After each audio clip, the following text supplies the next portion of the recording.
殿下请用茶。坐吧。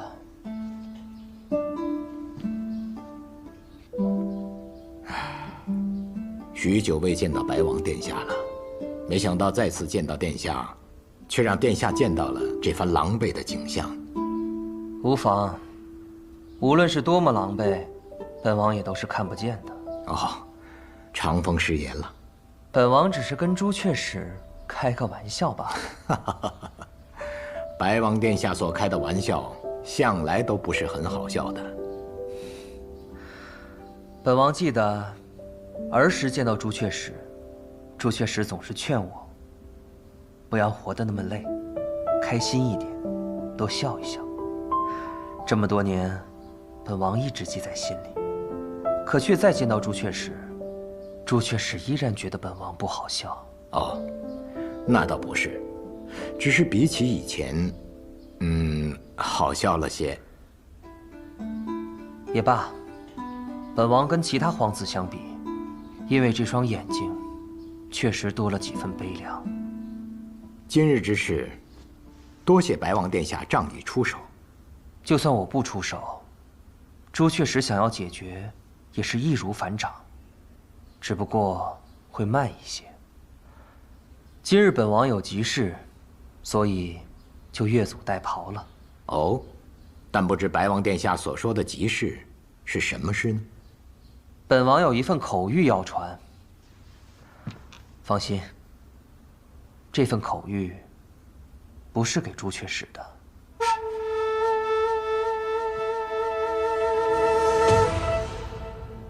我不做朱雀使已经很多年了，我现在只不过是这雪月城中的一个大管家。那我就换你司空城主。这样听起来顺耳多了。这份口谕是传给那个人的。其实今日之前，我也不知道他是否真的在这里，直到方才，虽然我看不见，不过这么多年，他那给人惊喜又给人惊吓的习惯，却依然没有改变。那这件事情，便是你们之间的事情了，跟雪月城毫无关系。我听说，他拜你为师，是我要收他为徒，他既没有答应，但也没有拒绝。本王明白了，司空城主是想让雪月城与这件事情撇清关系。这世上，敢不接圣上口谕的人，少之又少，而接了又不听的人，则是更少。但他恰巧是其中之一。那我雪月城想跟这件事情撇清关系，有什么错吗？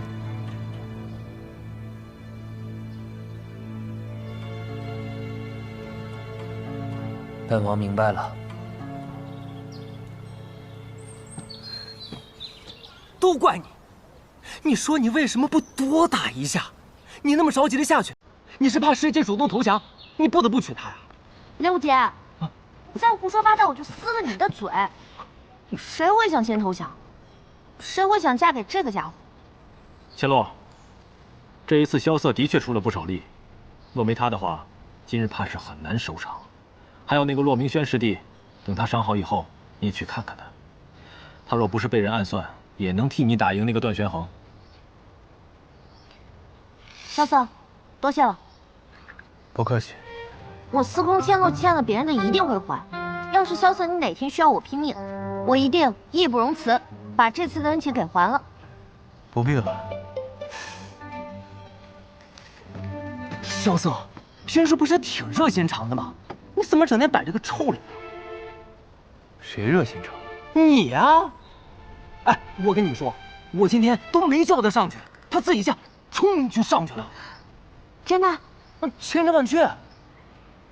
我那是因为那个姓段的小子太讨人厌了，我单纯看不惯他而已。那也行，总之吧，今天我刘无节认可你了。我要你认可。啊，好了好了，不说这些了。比武招亲这件事呢，总算是过去了。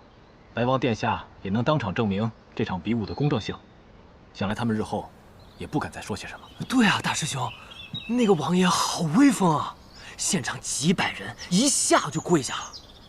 但是，为什么城主是半跪呢？三师尊曾经是天启城4大守护之一的朱雀使，面圣都可以行半礼，一个王爷，自然也没有资格让他行全礼。哦，原来城主是朱雀使啊！哎，那乾隆时期岂不是朱雀令的传人？阿爹跟我提过此事，我才不感兴趣呢。我又不认识那个人，凭什么做什么守护啊？对了，我阿爹可以半跪，萧瑟你为什么不跪啊？对啊，我腿脚不太好。这师兄，你看他又在那胡诌。我祖上有些荣印，可以面圣不跪。你看这个答案可以吗？真的啊？看你平时抠抠搜搜，还是世家出身呢。哎，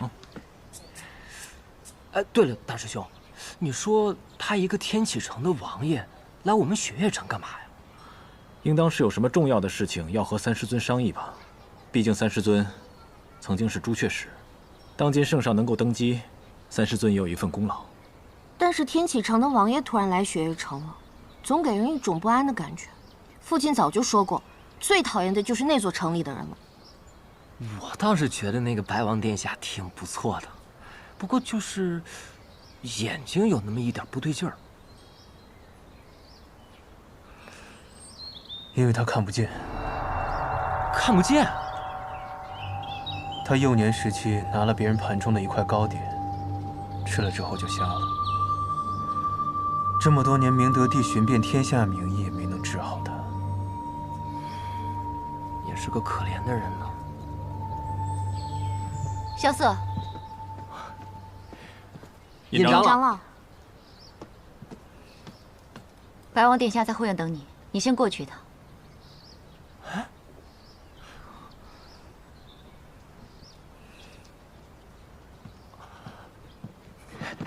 尹长老，那个白王殿下找萧瑟干嘛呀？他们应该在天启学宫救过学。原来是同窗。哎，同窗。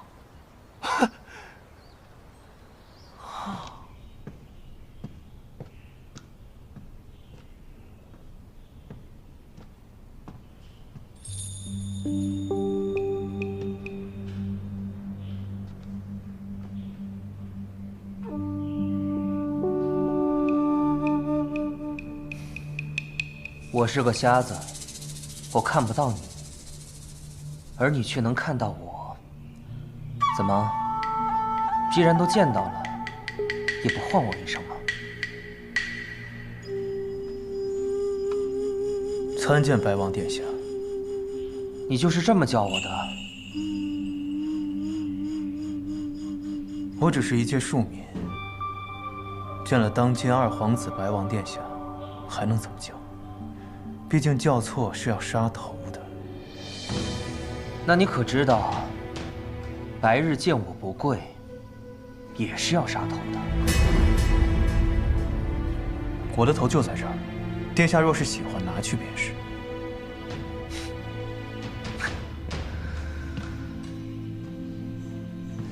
你说话不像从前那般锋锐了，就是有些有气无力的。不过你耍赖的样子，还是像从前一样。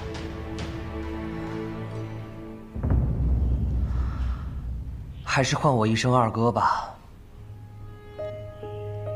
好多年都没有听到了。我叫萧瑟，只是一间普通客栈的老板，没有资格唤白王殿下为二哥。那好，雪落山庄萧瑟，草民在，接旨。接旨。接旨。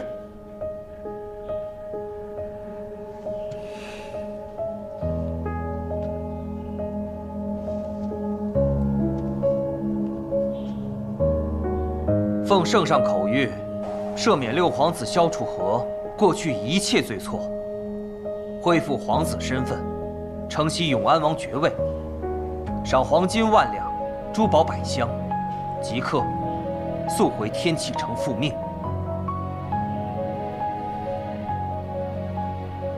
还不谢恩？我拒绝这道口谕。你敢不接？我就是不接。为何不接？赦免六皇子过往一切罪错。我的过往何错之有？虽然看不见，但我也能猜到此刻你的神情。既然殿下猜到了，那就还请殿下将这道口谕带回去。听完口谕，你还是不肯唤我一声二哥。看来你是真的不打算回去了。殿下难道希望我回去吗？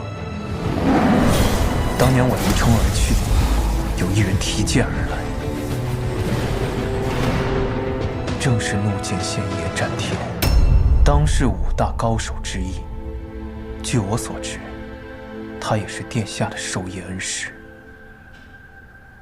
不管你信不信，并不是我派他前去的。并不是你派去的，那他去前你是否知道呢？是否知道又假装不知道呢？所以你认为你的伤是战天师傅造成的？就算最后一剑不是他出的，倘若他不在，很多事情都不会被改变。罢了，很多事情还是回天启城再说吧。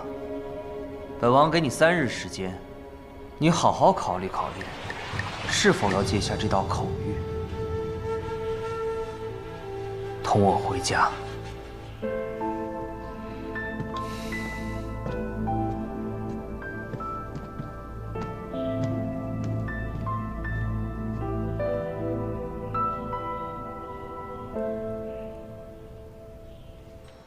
殿下，我在外面都听到了，这萧楚河如此大逆不道，直接上报陛下，让陛下收回成命，然后再重治他的罪。桑明，这些话你只能同本王说。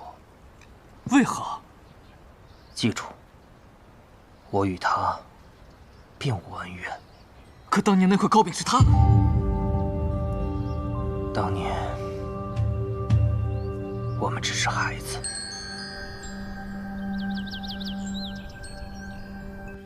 最近雪月城还真够热闹啊！是啊，先是有人闯进登天阁顶问见雪月剑仙，再有这百花会，如剑仙亲临礼赠四方，再加上这比武招亲，把尊贵的白王都给引来了。可你知道，我是个不喜欢热闹的人。哼，那感情好啊！你现在就去替我把白王给我赶出去。这有何难？当年我一剑逼得他老子都跟我立约，一个王爷罢了，我去就回。开玩笑，开玩笑呢，你何必当真呢？你干嘛总是把雪月城满城上下的脖子全给提起来呀？这个白王啊，他来只不过是想带走一个人。消息传得还真快，既然皇帝想让他回去，应该已经赦免了他的罪，这是好事啊。其实萧瑟最想赦免的不是他自己的罪，而是琅琊王的罪。这不可能，琅琊王案当年已经是个死案，明德帝不会愿意做出任何妥协。是啊，这是一个死局啊。叶姑娘，叶姑娘，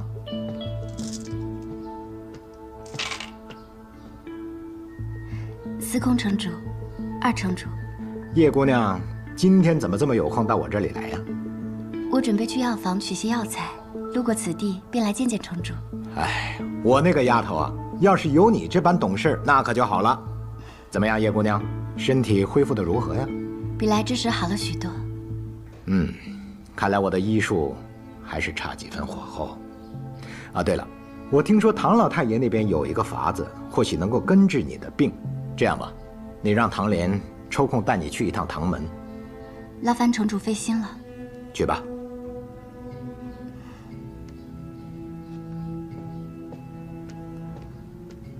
他已经在外面听了很久了。反正也不是什么要紧事儿，听就听吧。她是大将军叶孝英的女儿，叶孝英知道的越多，事情就越复杂。但他曾经是萧瑟的好朋友。晨光幽谷乡，是若依姑娘吗？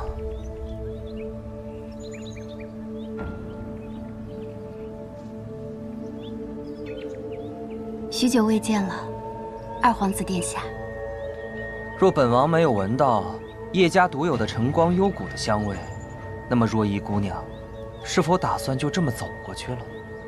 我已很多年没有见过殿下了，方才觉得面熟，却也不敢相认。我听说若依姑娘一直在城中养病，身体可有好一些？司空城主医术高明，若依的身子比以前好了许多。那便好。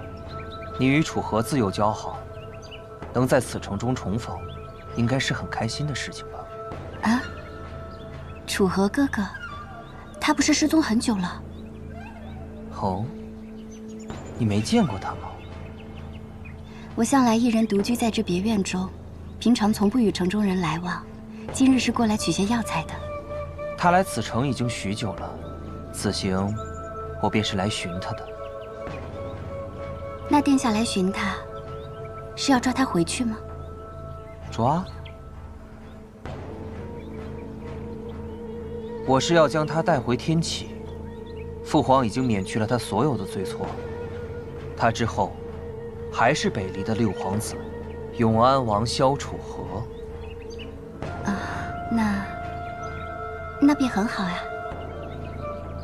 但他拒绝了，我给他3日的时间。你与他自幼便交好，帮我劝劝他。以楚河哥哥的性子，决定了的事情，便很难改变了。但在我知道的人中，能劝动他的，你是为数不多的。那若依试试吧。多谢了。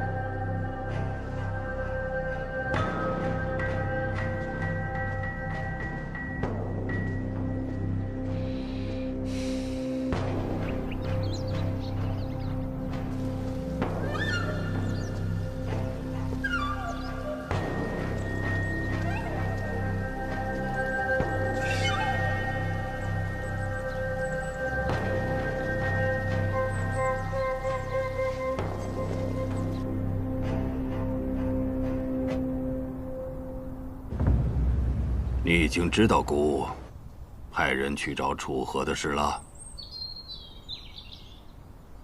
是陛下故意让臣知道的吧？是啊。楚河当初和叶将军交好，姑在想，若叶将军知道了楚河的下落，或许能助姑一臂之力啊。这么多年过去了，他现在既然愿意现身，或许他愿意回到天启了。叶将军真的是这么想的？哼，我若是陛下，就不下什么旨意了，直接带着军队把雪月城给围了。哼，呵呵。这确实是叶将军的行事啊，可是姑害怕逼得太急了。哼，以那孩子的性子，他又要对抗姑了。唉，这几年姑禁不住总要想起过去，对楚河的愧疚也是越积越多呀。偏偏这孩子又是个倔脾气。姑没有找他，他竟然4年消失得无影不踪。姑害怕错失这次机会啊。姑想要把楚河带回宫里的事，怕是瞒不了多久，还需叶将军替姑多费心了。是，陛下放心。退下吧。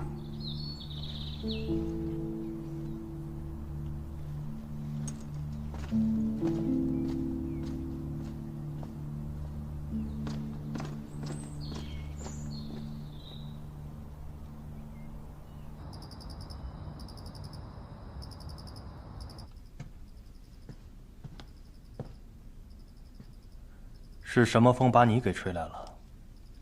陛下让白王传了道口谕，召萧楚河回天启。我早就猜到了。这个人真要回来了吗？那也未必。你的选择是？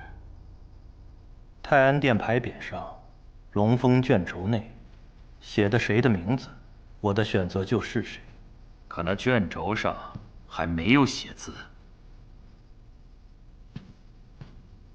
而我们可以最终影响写在卷轴上的名字究竟是谁？我提醒你们，武大剑奉命行事，不要说大逆不道的话。我只是说影响，又没说指定。金仙太过敏感了，不是？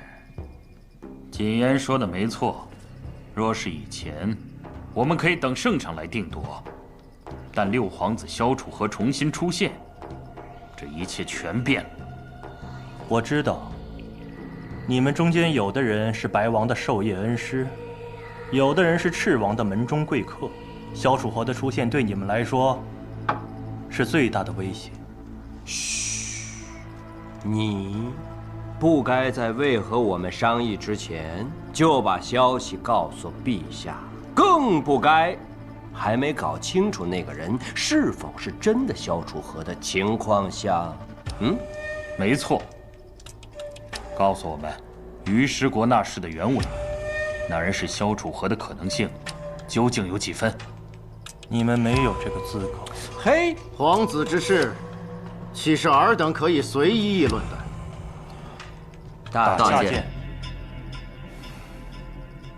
近1年来，有几十批人马先后离开了天启城，他们都去了哪里啊？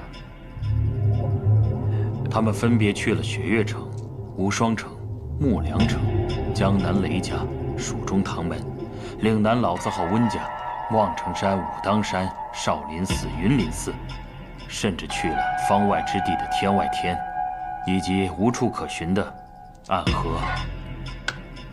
是啊，几乎所有的武林大家、白赤两王都派了人马前去。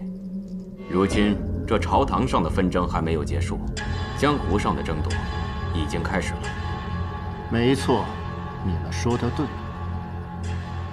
谨言啊，你刚刚是说想要影响卷轴上的名字？哎呦！哎呀！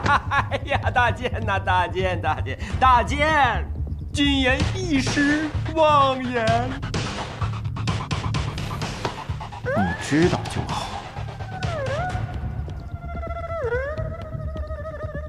我知道，你们各自都有各自的心思，但是武大剑以圣上的圣意为准，圣心难测，伴君如虎，知足不辱，知止不殆，方可长久留存。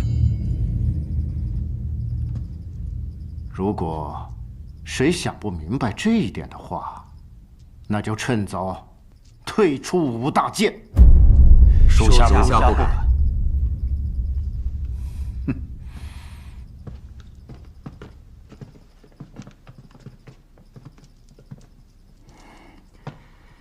虽然你不曾做过选择，但我知道，你一直很欣赏六皇子萧楚河。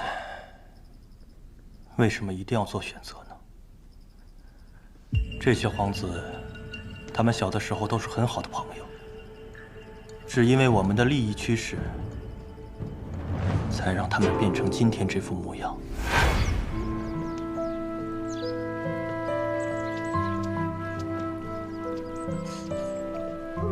哇，我的书！二哥，我来。楚河，你小心一点啊。嗯。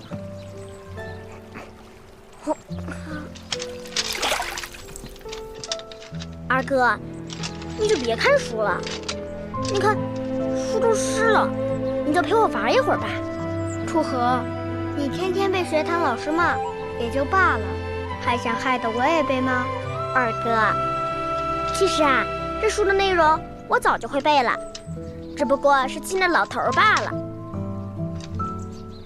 啊，嘿，别吃！你看你那手脏的，回去洗干净了再来吃。听二哥的。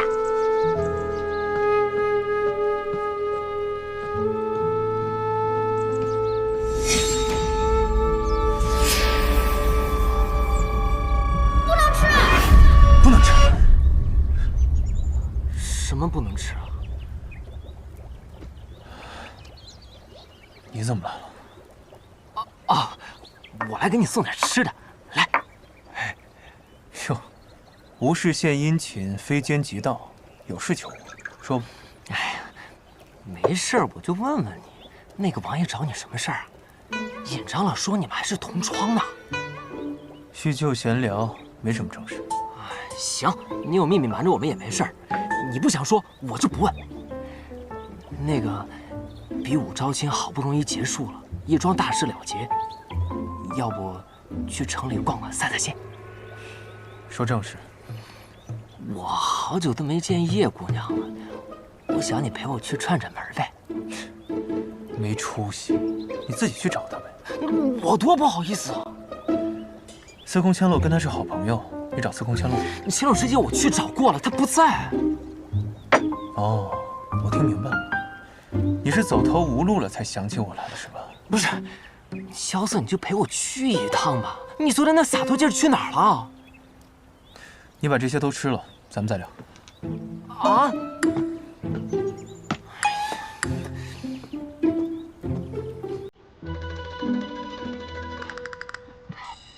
萧瑟，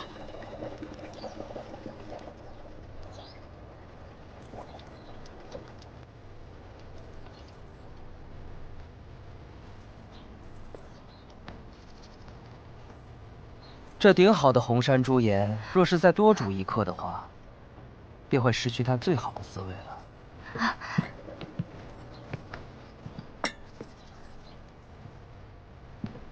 参见殿下。我和藏明在城中闲逛，忽然闻到了这股茶香。我还在想，这雪月城中，谁还会喜欢喝我们天启城中的茶？却没想到，还是如姑娘。许久没有见过家乡了，便想寻一下家乡的味道。殿下见笑了。不准备请我喝一杯吗？殿下请坐。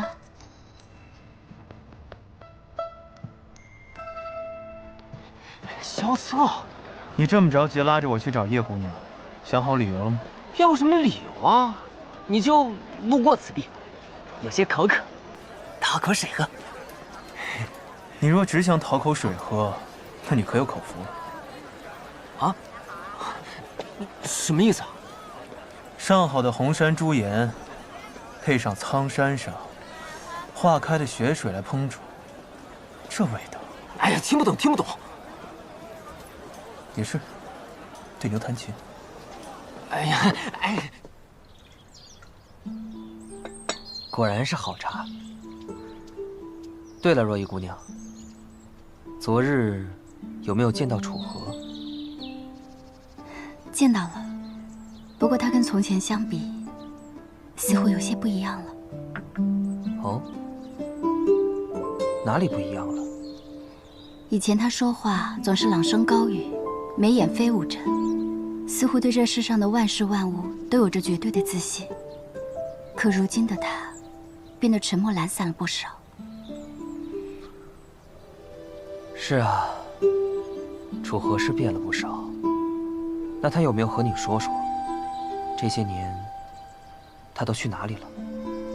他说他开了一间客栈，在一个背靠青山、面对绿水的地方。若依姑娘，我和萧瑟路经此地，进来向若依姑娘讨杯茶水喝。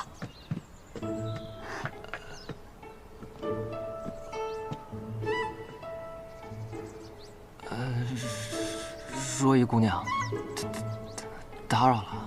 小兄弟，不必客气，坐吧。哎，敢问这位小兄弟尊姓大名？哦，在下是江南霹雳堂的弟子，刚拜入雪月剑仙门下。原来是雷门弟子啊！你干脆把你生辰八字也报出来算了。你也来了？路过，陪这位小兄弟讨杯茶。啊，有的有的，只不过我这煮茶的手艺有些生疏，怕不是浪费了这上好的红山朱颜。哎，我不怕糟蹋，反正我也喝不出来。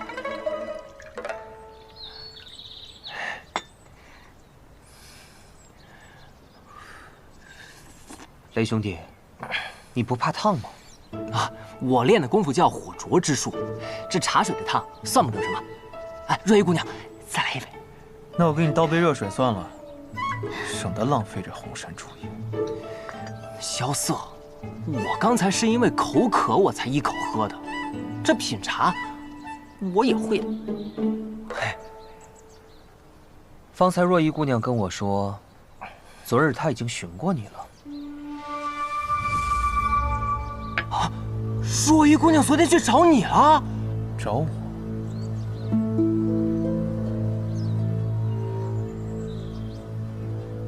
哦，昨天若依姑娘也路过我的小院，也进来喝了杯茶。顺便问了一些我关于天启的事。那便好。若依姑娘一个人在雪月城，作为天启城的亲人，就应该多关照关照。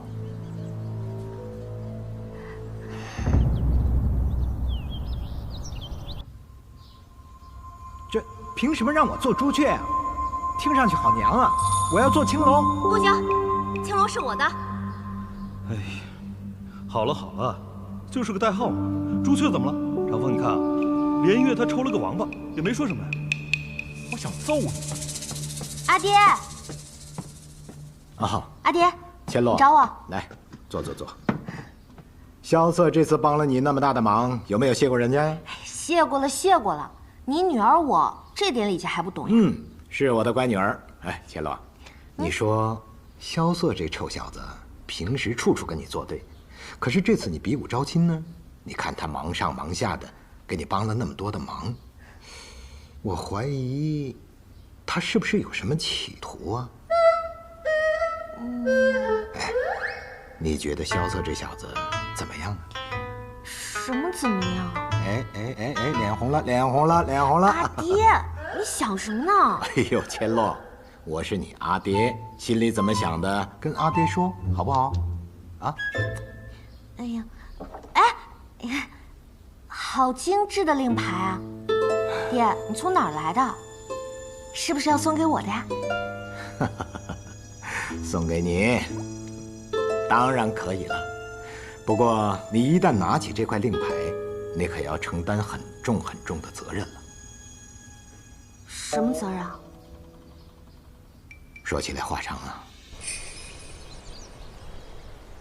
若依姑娘，本王所托之事，还请多费心。啊，若依记下了。那本王就不打扰各位叙旧了，告辞。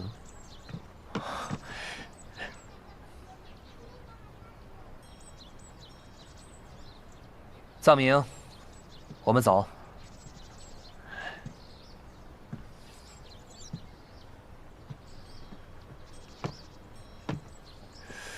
萧瑟，那白王的部下好像不太喜欢你啊。谁知道呢？可能我们合不来吧。你喝完了吗？喝完咱们就走。啊，不妨多坐一会儿吧。对嘛，若依姑娘都邀请了，咱们就多坐一会儿吧。对了，我昨日去药房取药，听到他们在讨论登阁的事情，不如你们给我讲讲。说起这登天阁呀，我一人直冲16层问见雪月剑仙的故事，那还真是有趣的很啊。只见那13层守阁者骆明轩，他不和我比武艺，他要和我来一个赌局。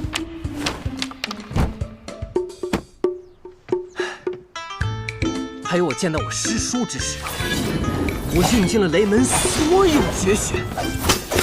还有我师傅给我的那一柄纱布剑。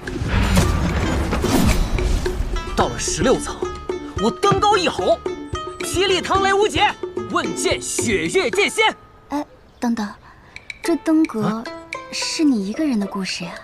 萧瑟兄弟呢？他在干嘛？哎呀，他呀，他在跟千洛师姐捉迷藏呢，还去算了个命。对，算命？算什么命？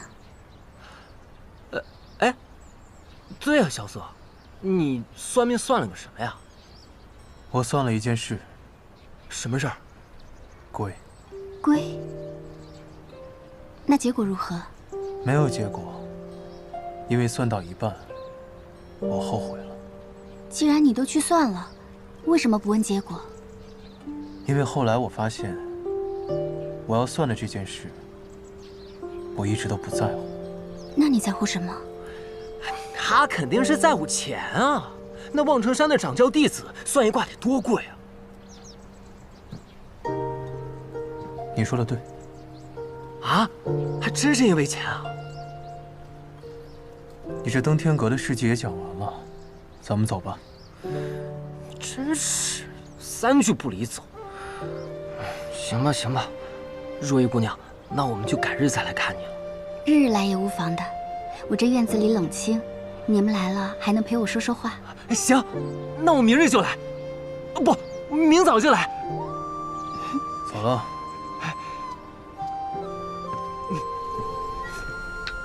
走了。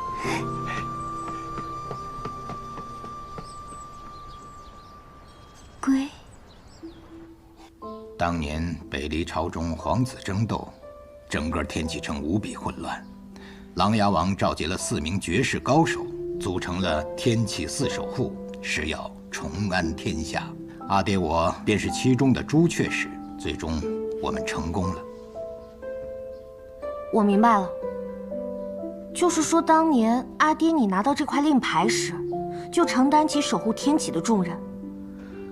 而如今天启安稳了，王朝也换代了，所有的守护使也要找新的传人，而这个新的传人，将要守护的，就是6皇子萧楚河。千洛，你能够承担起这份责任吗？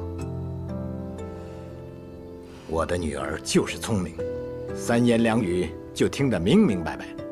那我现在就决定，这块牌，我拒绝。我记得从我出生的时候，阿爹就没去过天启城吧？没有。那自然，你也不知道萧楚河了。可那萧楚河是琅琊王所看重的，他……我不管他看中的人是谁，我司空千洛若要守护，只会守护我自己看中的人。你，